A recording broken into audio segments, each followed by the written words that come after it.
لڑکیوں سے پیار کا معاملہ نہیں ہے کہ ایک گلاب دے کر کے آپ عاشق بن جائیے، وہ میٹر نہیں ہے۔ یہ بچوں سے پیار کا معاملہ نہیں ہے کہ بچوں کو چوم کر آپ عاشق بن جائیں، یہ بچوں کا کھیل ہی نہیں ہے۔ عشق والوں کے لیے ابو بکر صدیق ہونا ضروری ہے، عشق والوں کے لیے عمر ابن خطاب ہونا ضروری ہے، عشق والوں کے لیے عثمان ذو النورین ہونا جیسا ضروری ہے، عشق والوں کے لیے علی۔ آپ جانتے ہیں عثمان ذو النورین کو؟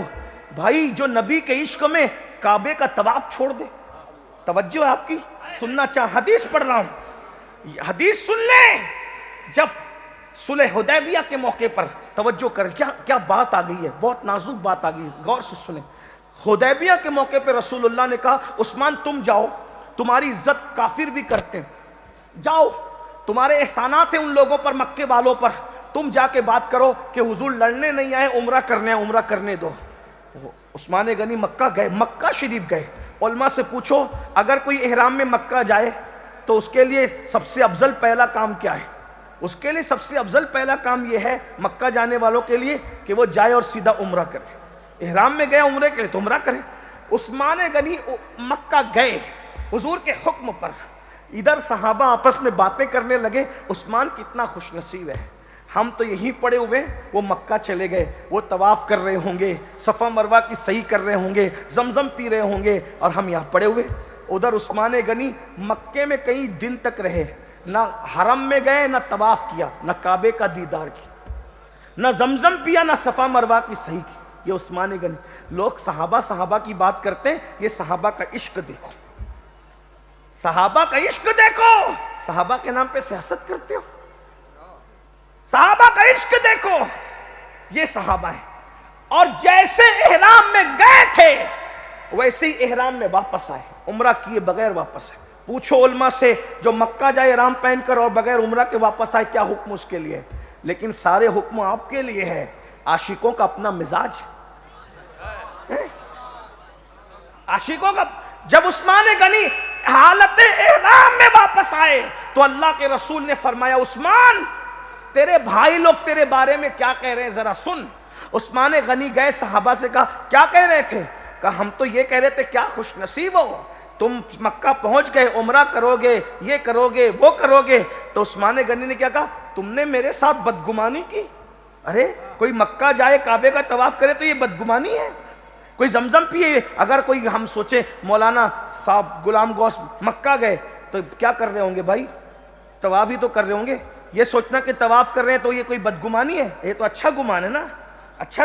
لیکن عثمان غنی کا تیور تم نے بدگمانی کی میرے ساتھ۔ کہا عثمان یہ بدگمانی؟ کہا تم کیا سمجھتے ہو، انہوں نے مجھ سے کہا تھا، بار بار کہا تھا کہ عثمان تم جا کر عمرہ کر لو، طواف کر لو، تمہارے احسانات ہیں ہم پر، لیکن میں نے نہیں کیا۔ کیوں؟ ارے میں کیا جانوں طواف اور عمرہ کو، میرا محبوب مصطفیٰ جان رحمت بغیر عمرہ کے واپس جائے اور میں کعبے کا طواف ان سے پہلے کر لوں، یہ مجھ سے نہیں ہو سکتا۔ مجھے طواف سے زیادہ آمنہ کے لال کی اتباع محبوب ہے۔ نعرہ تکبیر، نعرہ رسالت۔ حضور آپ کعبے کا کعبہ طواف نہ کریں اور میں کعبے کا طواف کروں، مجھ سے نہیں ہو۔ میں طواف کیے بغیر واپس آئے، میں عمرہ کیے بغیر واپس آئے۔ اب آپ سے پوچھوں غور، جو عشق مصطفیٰ میں توجہ ہے، بول سکتا ہوں، جو عشق مصطفیٰ میں توجہ، عشق مصطفیٰ میں کعبے کا طواف چھوڑ دے۔ بہت نازک بات کر رہا ہوں لیکن بہت اچھے سے سن رہے ہیں، بڑی محبت والے آپ لوگ ہیں۔ جو عشق مصطفیٰ میں کعبے کا طواف، کہ میرا محبوب طواف نہیں کرتا میں کیسے کروں، وہ عشق مصطفیٰ میں طواف چھوڑ دے کعبے کا، اور ہم عشق رسول کا دعویٰ کرنے کے بعد شراب نہیں چھوڑ سکتے۔ وہ طواف چھوڑ سکتے ہیں محبوب کی خاطر، اور ہم شراب نہیں چھوڑ سکتے۔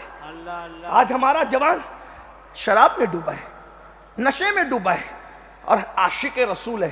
بھائیو عشق یہ ہے، محبوب حدیبیہ میں بیٹھا ہے، میں کیوں طواف کروں؟ اللہ کا گھر اپنی جگہ ہے، لیکن طواف جب محبوب کرے گا تبھی میں کروں گا، محبوب کے پیچھے کروں، محبوب کے آگے میں طواف نہیں کر سکتا۔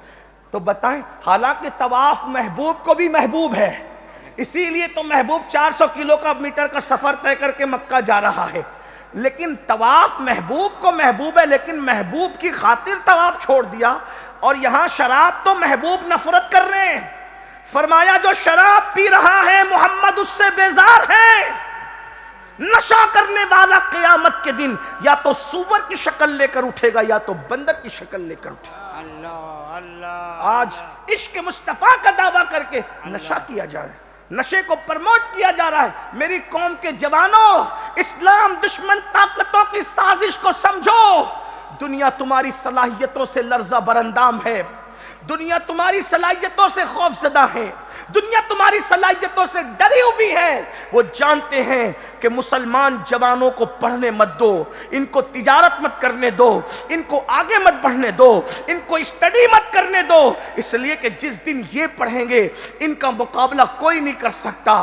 جس دن یہ پڑھیں گے ان سے آگے کوئی نہیں بڑھ سکتا. جس دن یہ تجارت کریں گے ان سے آگے کوئی تجارت میں نہیں بڑھ سکتا. اس لیے ہمارے جوانوں کو مفلوج کرنے کے لیے، ناکارہ کرنے کے لیے، بے کام کرنے کے لیے آج ہمارے جوانوں کو کہیں شراب کا، کہیں نشے کا، کہیں ایم ڈی کا، کہیں ہیروئن کا عادی بنایا جا رہا ہے. اور ہمارے جوان غلط صحبت کی وجہ سے کوئی شراب کا عادی بن رہا ہے، کوئی نشے کا عادی بن رہا ہے. اے میری قوم کے جوانوں، یہ ہمارے دل کا درد ہے.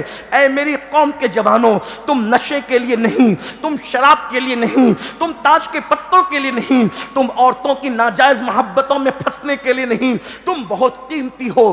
ایک جوان صرف اپنے ماں باپ کا سرمایہ نہیں ہے، ایک جوان پوری قوم کا سرمایہ ہے. اے میری قوم کے جوانوں، جس قوم کا جوان بگڑ جاتا ہے اس قوم کی کو مسک کر دیا جاتا ہے، اس قوم کو صفحہ ہستی سے مٹا دیا جاتا ہے. جس قوم کا جوان نشہ کرے گا اس قوم کی بیٹیوں کی آبرو محفوظ نہ رہے گی. جس قوم کا جوان نشہ کرے گا وہ قوم کبھی ترقی نہ کر سکے گی. جس قوم کا جوان نشہ کرے گا وہ قوم جہالت کی وادیوں میں بھٹکتی رہے گی. جس قوم کا جوان نشہ کرے گا وہ قوم غربت کی چکی میں پستی رہے گی. اس لیے کہ نشہ کرنے والا نہ پڑھ سکتا ہے، نہ کاروبار کر سکتا ہے، نہ کچھ اور کام کر سکتا ہے. وہ تو بے ہوش ہو کر گٹروں کے کنارے پڑا رہے گا، وہ تو بے ہوش ہو کر کے بستروں میں پڑا رہے گا. اے میری قوم کے جوانوں، نہیں، ہم نشے کے لیے نہیں آئے تھے، ہم تو نشے کے خاتمے کے لیے آئے تھے. اور کسی پر توجہ نہیں کرتے. کم سے کم اپنے بچوں سے تو پیار کر لو. جو باپ نشہ کرتا ہے اس کے بچوں کو ہر جگہ جو ہے وہ تانے سننے پڑتے ہیں، اس کا باپ تو نشیڑی ہے، اس کا باپ تو گٹروں کے کنارے نشہ کر کے پڑا رہتا ہے. اسکول میں بچے چڑا رہے ہیں، کسی محفل میں انہیں حقیر نظر سے دیکھا جا رہا ہے، نشہ کرنے والے کی بیوی کو حقارت کی نظر سے دیکھا جاتا ہے. بچے احساس کمتری کا شکار ہو جاتے ہیں، پڑھ نہیں پاتے. اور اگر جوان ہو جائیں تو نشہ کرنے والے کے بچوں کو اچھے رشتے نہیں آتے، شریف گھرانے کے رشتے نہیں آتے. کم از کم یہ نہ سوچا ہوتا تو اپنے ماں باپ کا تو سوچتے. ایک ماں جب اپنے بچے کو دودھ پلاتی ہے، ایک باپ جب اپنے بچے کو بڑا کرتا ہے تو اس کے دماغ میں کتنے ارمان منڈلاتے ہیں، کتنے ارمان جنم لیتے ہیں. اللہ اکبر. ماں جھولا جھلاتے ہوئے سوچتی ہے میرا بیٹا بڑا ہوگا تو میرے بڑھاپے کا سہارا بنے گا. باپ سوچتے ہیں میرا بیٹا بڑا ہوگا تو بڑھاپے میں میری مدد کرے گا. ذرا سوچو تو صحیح، جب تم نشے کے دروازے پر محفل چشتیہ کمیٹی کی جانب سے عطائے رسول ہند الولی معین ملت والدین نائب نبی فی الہند سرکار خواجہ غریب نواز معین الدین حسن چشتی سجزی رحمت اللہ تعالی علیہ کی بارگاہ میں خراج عقیدت پیش کرنے کے لیے منعقد کی گئی ہے. اللہ تبارک و تعالی ہم سب کی حاضری کو اپنی بارگاہ میں قبول فرمائے. آمین آمین. میں نے بڑی مشہور آیہ کریمہ کی تلاوت کرنے کا شرف حاصل کیا ہے. جب بھی اولیاء کرام کی شان میں کوئی محفل منعقد ہوتی ہے تو ہمارے خطبہ اور مقررین اور واعظین زیادہ تر اسی آیہ کریمہ کی تلاوت کرتے ہیں. اس آیہ کریمہ کے ضمن میں آج آپ کے سامنے یہ بتانا چاہتا ہوں کہ سب سے پہلے ہمیں یہ سمجھنے کی ضرورت ہے کہ ولی کون ہوتا ہے اور ولی کس کو کہتے ہیں. ایک بات یاد رکھیں، آج لوگ یہ سمجھتے ہیں کہ آج کل ولی نہیں ہوتے. ایسا نہیں ہے.